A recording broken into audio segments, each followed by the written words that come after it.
Daniel Radcliffe et Emma Watson ont rapidement été propulsés au rang de stars suite au succès de la saga Harry Potter. Mais leurs premiers pas en tant qu'acteurs et actrices n'ont pas été évidents.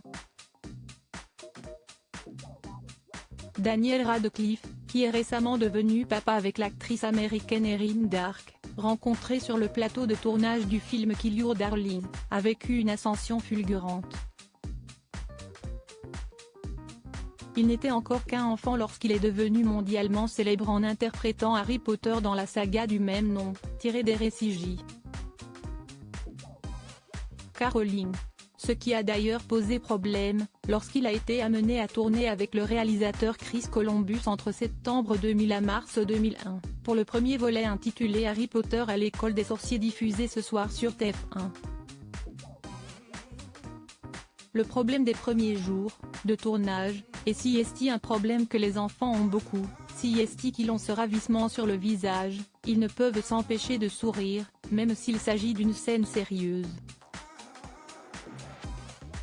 Avait-il expliqué dans un making-of, en visant également les deux compères de Daniel Radcliffe à l'écran, à savoir Rupert Grint et Emma Watson, qui elle aussi a rapidement été propulsée au rang de star.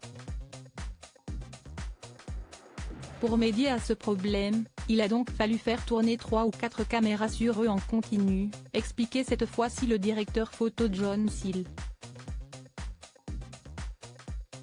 Avant que Chris Columbus ne complète, c'était important pour moi d'avoir une caméra sur chacun d'eux, au cas où l'un était fatigué ou l'autre n'avait pas eu sa dose de sucre ou regardait la caméra.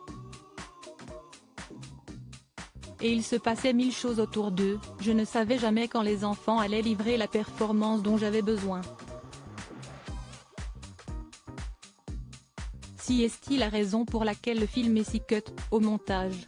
On passe très rapidement d'un gros plan sur le visage d'un enfant à un autre, car c'était impossible d'obtenir une scène entière qui soit parfaite, pour tous. Grâce aux multiples caméras, j'ai pu saisir du bon par-ci, du bon par-là.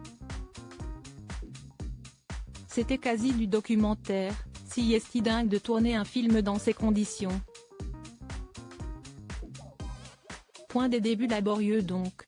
Mais cela valait le coup, lorsque l'on voit l'ampleur qu'a rapidement pris la saga.